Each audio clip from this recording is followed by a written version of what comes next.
Hey guys, it's Hugo. I'm back. This time we're watching 16 Indian Philosophies explained like a strategy in a game.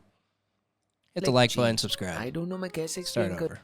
Hello, Ashrish here. Penguins! So ever since I made the last Marathi video, something in me has like changed. I don't know मैं कैसे explain करूँ, but it's like my inner खपसटपना has been unlocked and I'm pretty much Hey, I heard there's an Indian office show. How do you guys feel about that? offending people left and right.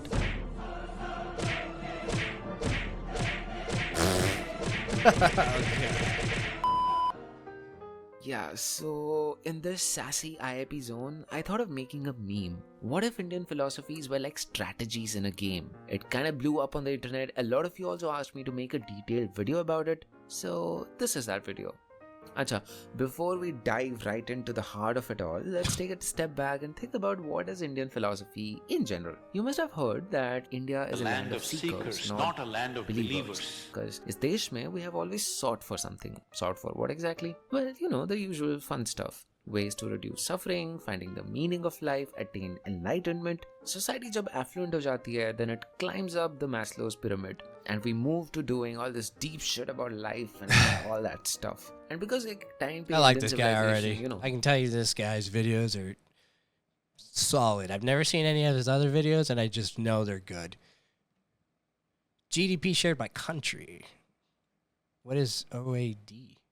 From the beginning of time?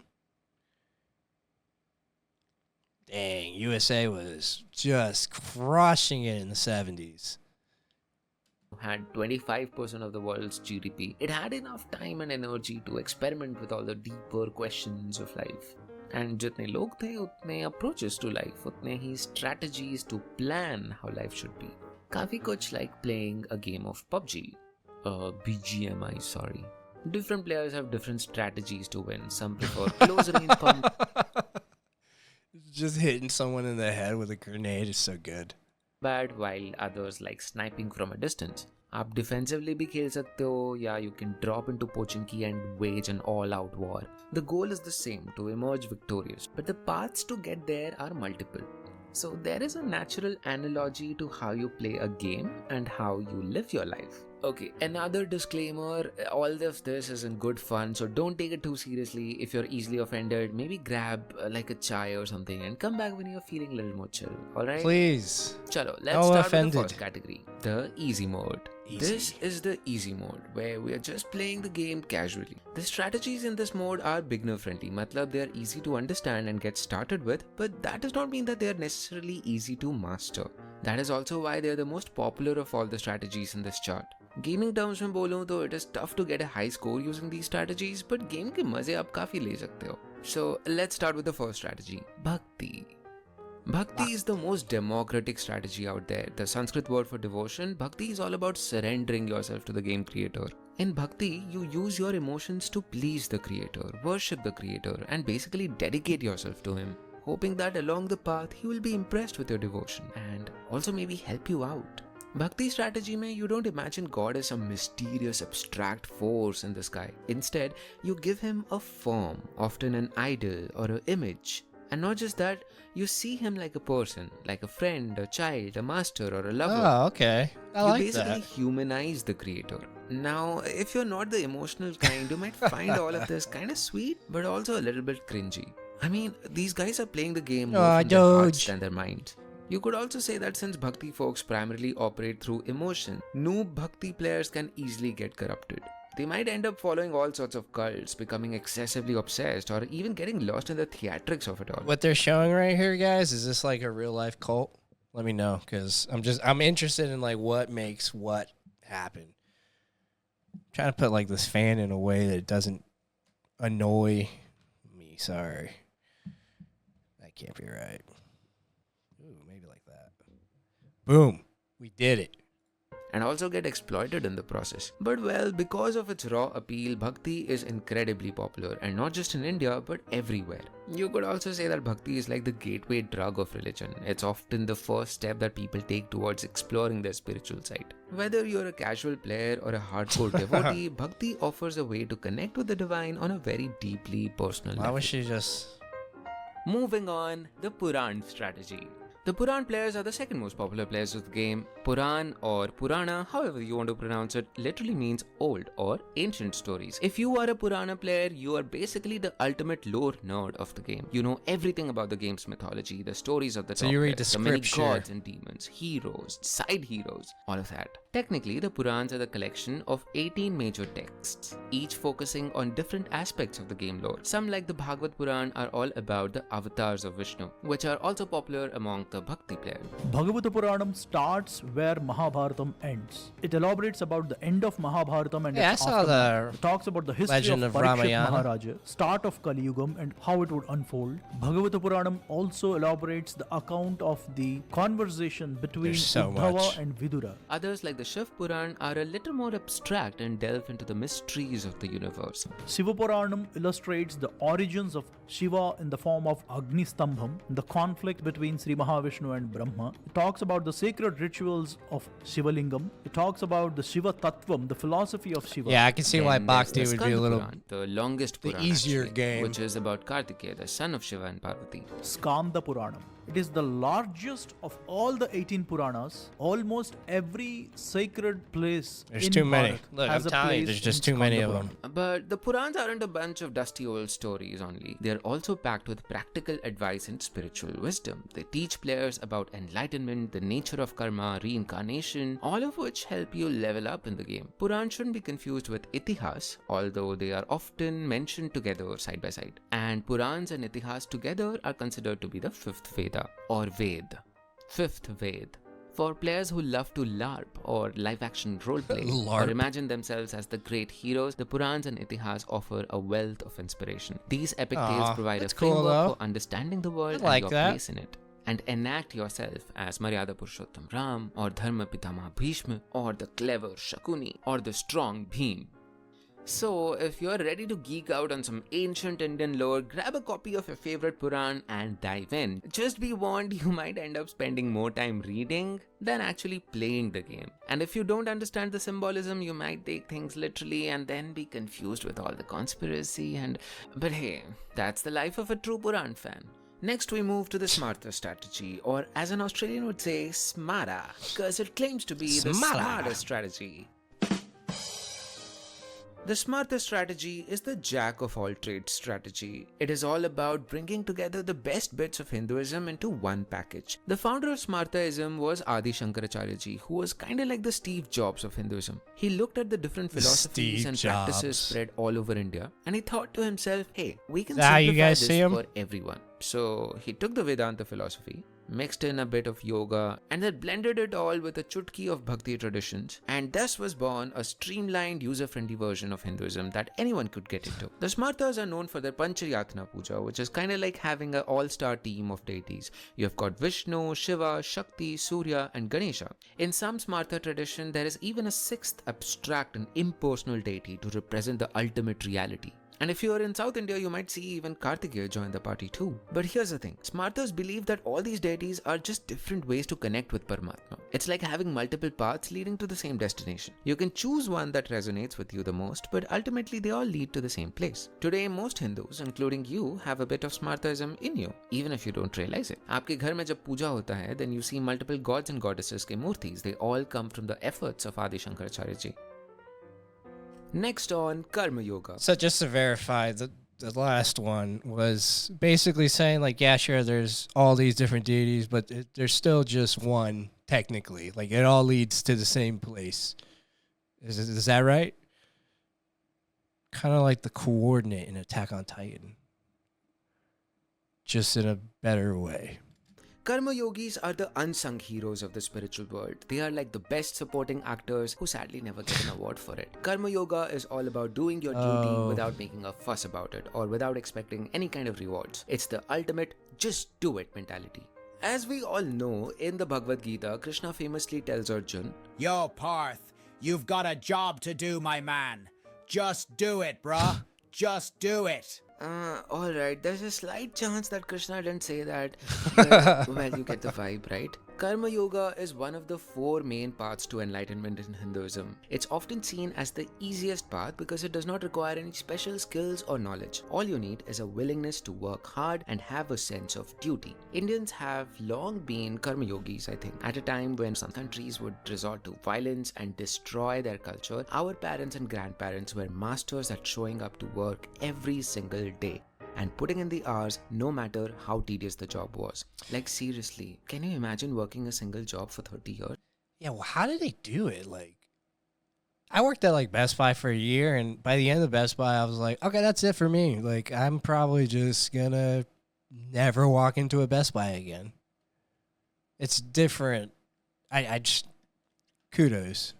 They had a knack for accepting whatever life threw at them with a smile, hoping to be good parents for us. In a way, this attitude has helped India weather many storms and emerge stronger today. However, it's also important to remember that being a Karma Yogi does not mean to be a pushover. Sometimes all that selfless action can lead to people taking advantage of your good nature. And if you're not careful, you might find yourself stuck in a dead-end job or a stagnant situation. And because you're so detached from the end results, there is less incentive for you to innovate. How you guys I feel feel about sometimes Elon Musk? you do need obsession and attachment to give you 100%. But well, those are just my thoughts. Who am I to argue with Krishna?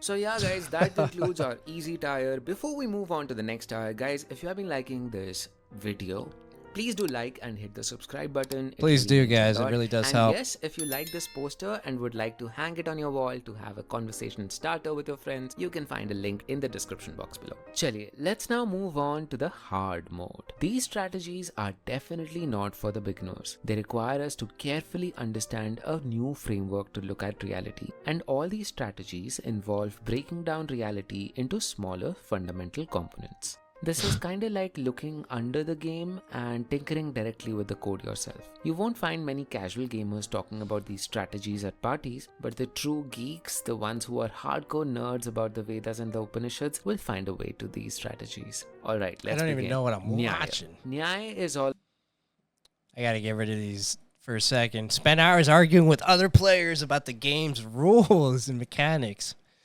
That's... How is that just an entire religion? about logic and epistemology, the study of truth. It's like Sherlock Holmes of Hindu philosophy, using deductive reasoning to solve the mysteries of the universe. Nyaya players have an algorithm developed to infer at universal truths, the nature of knowledge, and even the existence of God. Nyaya players were the first to develop logical axioms like inference. For example, all humans are mortal, Shah Rukh Khan is a human, and therefore Shah Rukh Khan is a mortal. This kind of way of thinking was the innovation of the Nyaya people. So you can imagine the Nyaya players as the detective debaters of the Hindu world. Next is Vaisheshika. Vaisheshika is the atomic theory of Hindu philosophy. If Nyaya deals with epistemology, Vaisheshika deals with ontology. Rather than an abstract truth, Vaisheshika looks at the physical existence of reality. That just threw me off. The visual of that. I never know how people do repeating things like this. Down reality into its smallest components, which it calls Paramanu. And then I know it's like a loop. Players try to understand how these Paramanus combine to create the world that we experience. It's kind of like playing a philosophical Minecraft, building up complex structures with simple building blocks. Vaisheshikas have also come up with the concept of new entities forming from the combination of basic entities, which they call Samyog. Kinda like how in Minecraft combining a stick and a coal gives us a torch. Vaisheshikas believe that everything in the world is built with such combination of building blocks. Blocks like Dravya, Gun, Karm, Samanya, Vishesh and Samvaya. Next in line is Sankhya. Sankhya is the min-max your character by balancing player traits. Spend more time customizing your build than actually playing. This video is good, but I feel like there's some things missing just to help me with figuring things out. Maybe I'm just dumb. I don't know. The dualistic philosophy that sees the world as an interplay between Purusha and Prakriti. Purusha is consciousness and Prakriti is matter. Sankhyas believe that Prakriti is made up of Sattva, Rajas and Tamas, which are the three abstract qualities out of which everything is made up of.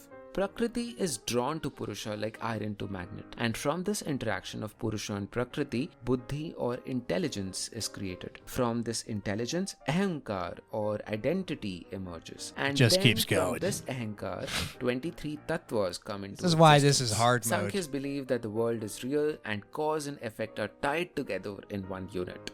Excellent description of the game mechanics, I must say. The senses. Finally comes Mimamsa. Mimamsa folks are the most conservative intellectuals of this tier. They focus a lot on Vedic interpretation. It's all about understanding the deeper meaning behind the rituals and the hymns of the Vedas. Mimamsa philosophers have developed complex rules of interpretation, kind of like a secret code for unlocking the wisdom of the ancient rituals in the Vedas. So yeah, there you have it, the hardcore mode of Hindu philosophy. Just letting you guys know, I understood very little of that. I felt like I kind of understood a little bit of the Vashishka. Sorry, guys. But other than that, a little confused. These strategies may not be for everyone, but for probably why those it's who are hard willing mode. to put in the work and the effort and the time, this tier offers a deep and rewarding path to understanding the nature of reality. Chaliye, let's now move on.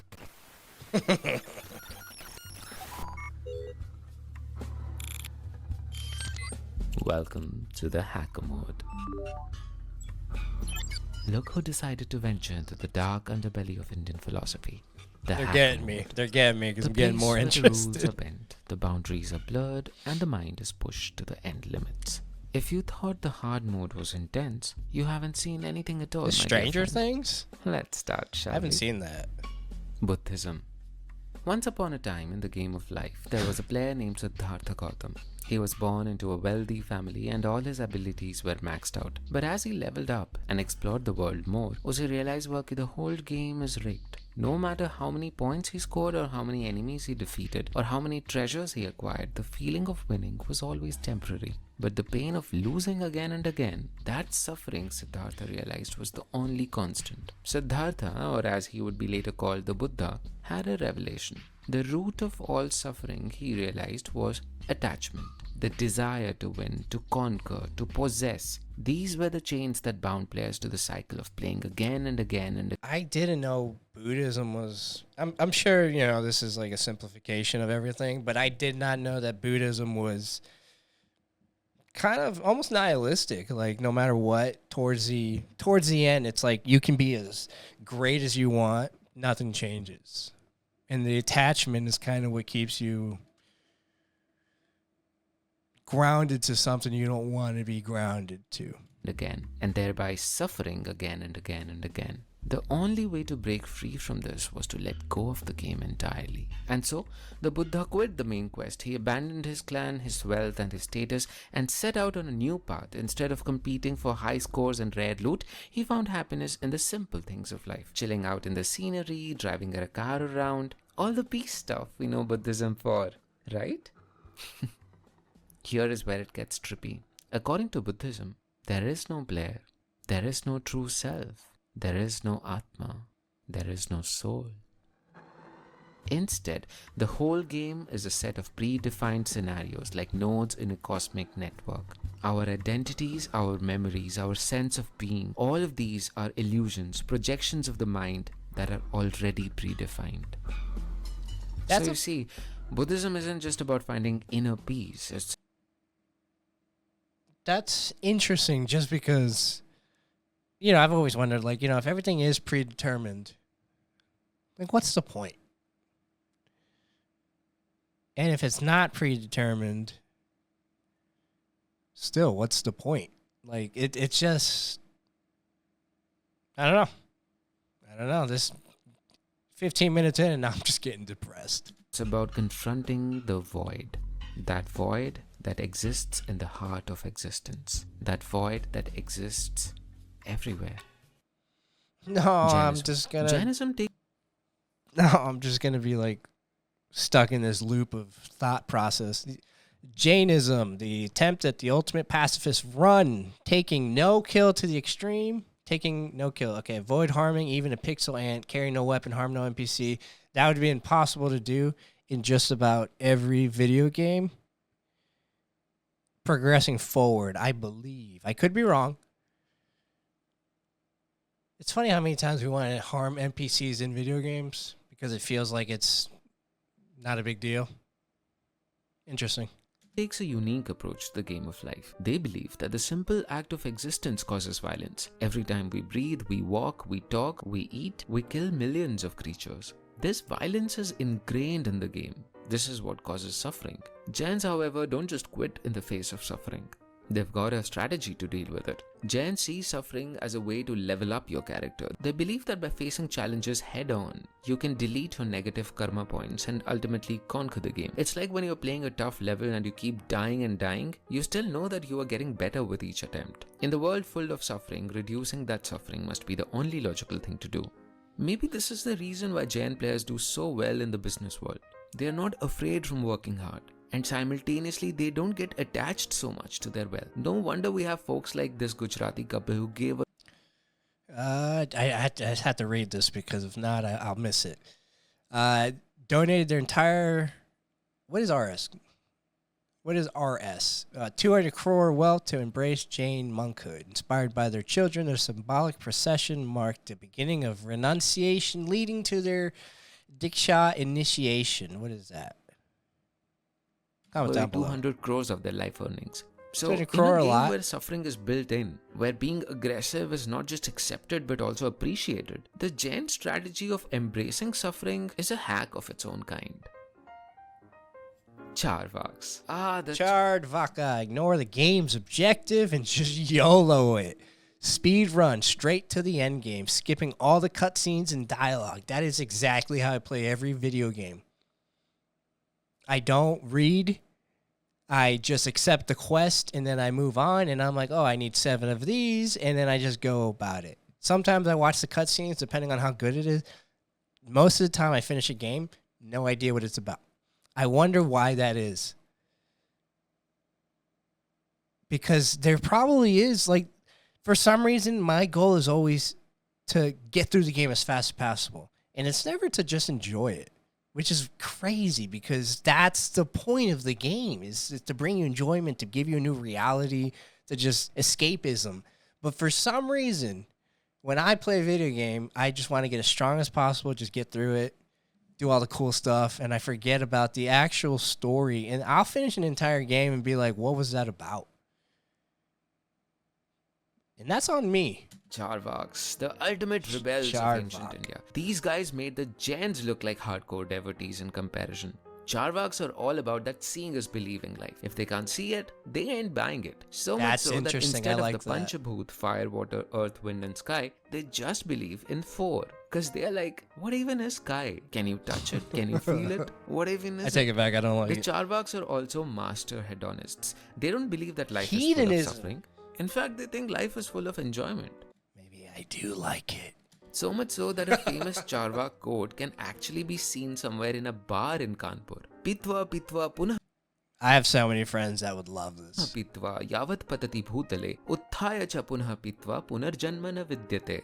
Drink, drink, again drink. Drink till you fall down. And after you get up, drink again. Because there's no next life, my bro. There's another one. Yeah, that really is YOLOing. Sukham jivet. Ranam krutva ghritam pibet. As long as you live happily. Drink ghee, even if you have to borrow money. That's a hardcore application of Zindagi. That is definitely Charvaks, hedonistic. unsurprisingly, don't believe in karma, punarjanm, or any kind of afterlife. They think that life is all we got, and we have to make the best of it. No, They're like the players cat. who don't care about their score or leaderboard rankings. They just want to enjoy the game while it lasts. And that's a segue to the ultimate realists of the game, the Ajivikas. No, I keep missing it. Their score or leaderboard rankings, they just want to enjoy the game while it lasts. And that's a segue to the ultimate realists of the game, the Jivika. Discover that the keyboard was never plugged in, realize that the game is in autoplay mode, go FK. Okay, like that's crazy that you're like, oh, because this is what you do to kids. You let them play the game, you give them a remote that doesn't work, and then they sit next to you and they're like, this is great, I'm playing with my dad. And then eventually they're like, oh, I'm not playing at all. But during that time, they had so much fun. But once they realized, oh, I wasn't even playing, you put the remote down and you go away. never to return because you were faked out. That's interesting to look at it that way. So imagine you're going through life the whole time, and then at one point you're like, oh, it's all predetermined. It doesn't matter anyways. So you just change course. You play a different game. Or you just completely stop playing. I like that. That's a good way to put it. Imagine playing a fun video game. You have played it for days. Did they do the same thing I just said? Your energy. You're about to be the best player in this game. You feel like you have achieved something. And then your eyes move towards the joystick you're holding. You see that its wire is hanging, disconnected from the game console. It turns out that the game has been in the autoplay mode all along. All that feeling like you are a player who is winning at this game was all an illusion. That's so good. Welcome I just to the predicted Ajivika that. That's view of the cool. world. In this strategy, your choices don't matter. Your stats, your skills, your moral decisions, they are all predetermined by the game developer. The very moment Exactly. the Why game happened, bother? everything you have done, everything you're doing and will do was all predetermined. Like even thinking for that second, why bother? If it's all predetermined, was predetermined. So it's like, why bother? And then it's like, it goes to show you that every single thought process you have in your head, if it's predetermined, it didn't matter. But it was going to happen, and you were going to think about all of this not mattering anyways. It doesn't make sense. It almost makes me feel like it's not predetermined. It's just existing in so many infinite realities that anything can happen and will happen. As long as it, like, you know, follows the rules of physics. I don't know. It's a bummer. Some modern day thinkers like Elon Musk have suggested that we might be living in a simulation. But hey, if everything is decided, maybe there's a weird sense of comfort in that, isn't it? If all your victories, achievements, success was not caused by you, that also means that all this suffering, pain, and failure was also not because of you. There's no need to take blame on yourself. It's not like you have a choice, do you? Here we go.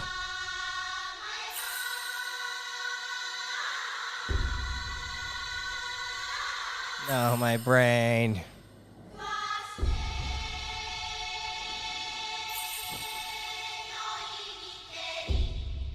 No. Oh, okay, so visually, that's a lot. It's like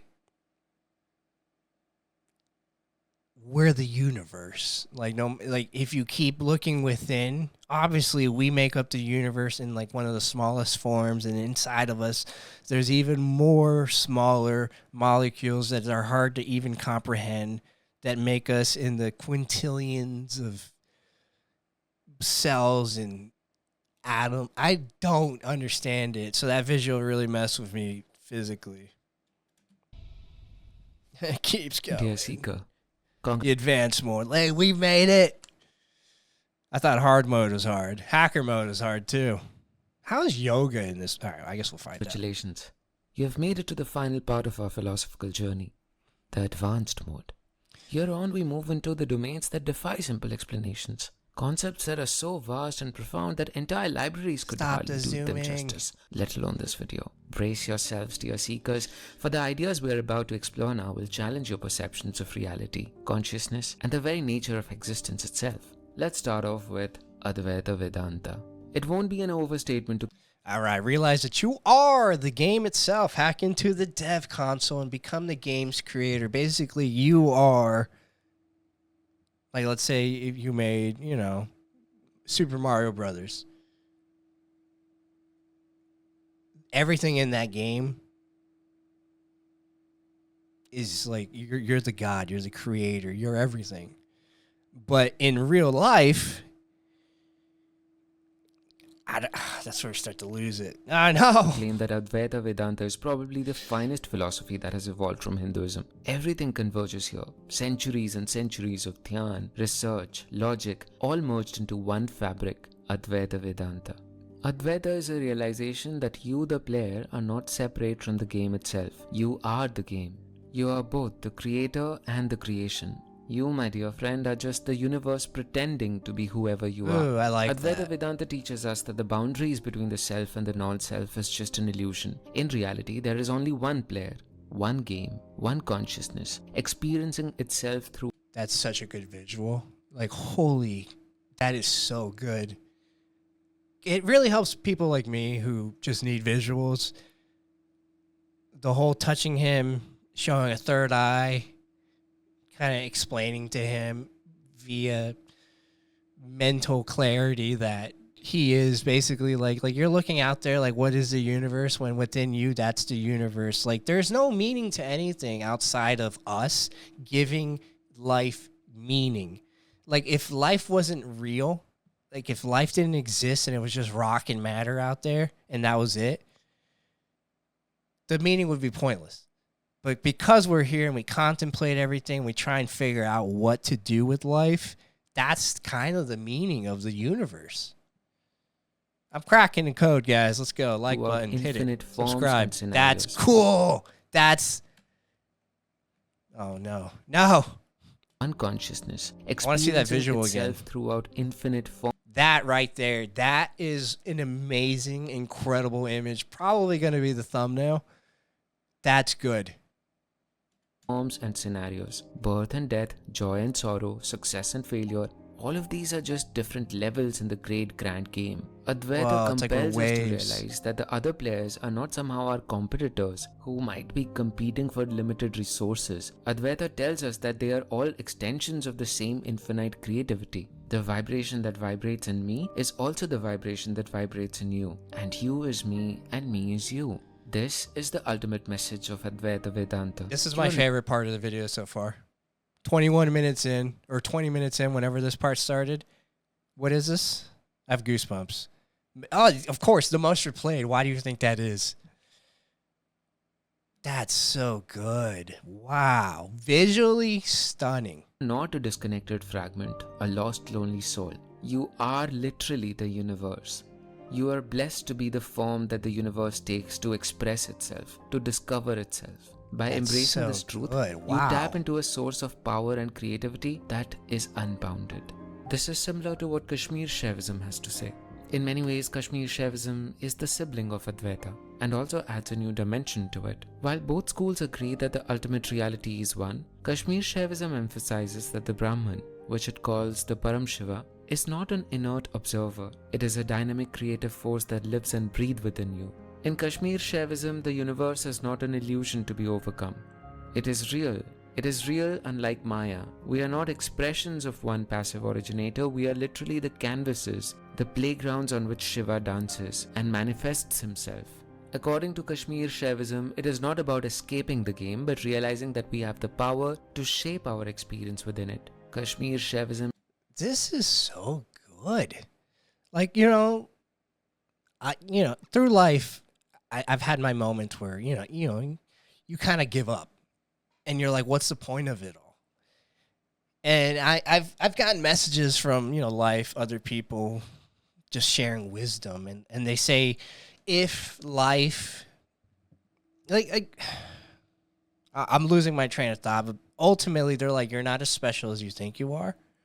But at the same time, your entire life is one of the most special things you can have. And it always blew my mind to think about, because we're so, even though there's 8 billion of us on planet Earth, we're uniquely unique and special. Yet, because there's 8 billion of us, how can we be that special? There's 1 in 8 billion of us. So it's like, how can you be special? But each of us brings a new perspective, and there's a reason why we call each other brother and sister and uncle and all these loving familial terms, and it's because we are that. Like I love that. You is me, me is you. It's so good. Invites us to tap into this creative potential and not give in to nihilism.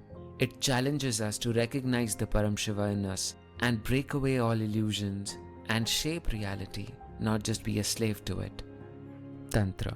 Tantra, I've heard this. Unlock the game's most esoteric cheat codes and exploits to break the game wide open and reshape it to your liking. Tantra is an ancient philosophical tradition, and believe it or not, it has been shaped by not just Hinduism, but also Buddhism, Jainism, and even Sikhism. At its core, Tantra emphasizes the divine feminine power, or Shakti. Tantric practitioners have their own set of mantras and rituals that are quite unlike any other kind of worship. Some believe that these practices, including the use of yantras, meaning sacred diagrams, and mantras or sacred sounds, can be used to mold reality itself. The idea is that by tapping into the fundamental energies of the universe, you can alter the fabric of existence. Certain tantric rituals also use unconventional or taboo substances, such as alcohol or even blood. These shocking methods are intended to break down the space between the sacred and the unsacred, allowing the practitioner to truly bypass the material world. While some may dismiss these practices as superstitions, Tantra players believe that they have deep spiritual significance. There is something so primal and instinctive in Tantra that we find versions of it everywhere, from the Aghoris in northern India to Vajrayana Buddhists in Tibet. Ultimately, Tantra is about embracing the full spectrum of human experience, holy to unholy, light to dark, beautiful to grotesque. Tantra challenges individuals to confront their inner inhibitions and break through the mental and spiritual blockages. This path is not for the faint of heart. It requires a lot of courage and almost an ability to surgically operate on your psyche. However, for those who persist, Tantra is transformative and it can lead to a very deep understanding of the nature of reality. We now move on to the final strategy, yoga. People popularly believe yoga. Yeah, yoga in the States is not what I'm about to learn. I guarantee that. Yoga, grind every skill tree and quest line to 100%. These are like the completionists. Uninstall the game, having achieved gaming enlightenment. So not only you have to play the game to its completion and then get rid of it. Because it's like, yeah, I'm beyond that. Whoa. Yoga over here is just stretching. It's literally in like a hot environment with women in yoga pants, which are fantastic. I'm pro yoga pants. 100% pro. Yoga is all about physical exercises. Sure, it is a big part of it, but that's just a scratch in the surface. The yogic path is about constantly striving to become better and better version of yourself, seeking constant growth and expansion. The player begins by mastering the physical realm, practicing asanas to build strength, flexibility and balance. This prepares your body and mind for the deeper levels of practice. As you progress, you learn to control your breath through pranayama, harnessing the power of the prana or the life force energy. This skill allows us to navigate the game's challenges with ease and grace. As a yogi, you then turn inwards, using pratyahar to withdraw from all the distractions of the external world and focus solely on the inner landscape of your mind. And then, through dharana and dhyan, you develop laser-like concentration and the ability to meditate deeply. Along the way, I have never been able to meditate. I need to work on that. It is a great way to reset yourself in any instance. If you have the ability to do that no matter where you are, it's like a superpower. Nothing can bother you. You can just reset the way you feel. You also collect powerful tools and upgrades, such as Yam and Niyam, which serve as ethical guidelines and personal observances. Ultimately, the goal of the yogic strategy is to achieve samadhi, a state of pure consciousness. The yogi then becomes the game master, transcending the illusions of the material world. In this sense, the end game of yoga is not about accumulating points or achieving external victories. Rather, it is about unlocking the infinite potential within oneself and realizing the true nature of reality. All these 16 strategies are not exclusive. I can't believe you don't have to pick 16. just one, and to be honest, there are a lot more than these 16 here. I just picked 16 so that they fit in this grid. The idea in Hinduism, the Indian way of life, is to mix and experiment different styles. Create your own custom package for Okay, I don't know what I'm watching, but that's cool. What is that? yourself. Create your own personalized strategy for yourself. This country has always been about celebrating multiple ways, multiple perspectives. There's always multiple different strategies. If you're emotional, you'll probably be into bhakti. If you're logical, nyaya would appeal to you. If you That's good. I'm not emotional, so bhakti wouldn't be mine, but are having an algorithmic way of looking at the world, there is Samkhya. If you don't like putting yourself in a box, you can be a Charvak. If you like to read stories, there are the Puranas. If you want a more hands-on approach, there is yoga. Basically, there is something for everyone. And that is the true pluralistic inclusivity that I love about the Indian tradition. So guys, do Advati. comment in the That's comment me, man. section. What did you Guys, definitely check out this channel. This is good stuff. I really enjoyed it. Like, I thought at first I was kind of like, yeah, whatever. But by the end of it, especially during, which one was it? This section, it was so good. I think it's Advata. I'm sorry, guys. That was good. I feel like like, and what is your preferred path? And why do you prefer this preferred path? Do let me know in the comments. I'd like to thank PS. Good stuff, guys. Definitely check out this video. Subscribe to India in Pixels by Ashri. Good stuff, man. How many? Almost 600,000 subscribers. That's crazy. I loved that video. Oh my gosh. Sound off below. Let me know what path you take. And if you don't take any, that's fine too. Let me know. I'm kind of more, not involved in religion, but it is what it is. I enjoy learning about it. Again, guys, my name is Hugo. Hit the like button if you enjoyed this. Subscribe if you want to see more, and I'll see you for the next video.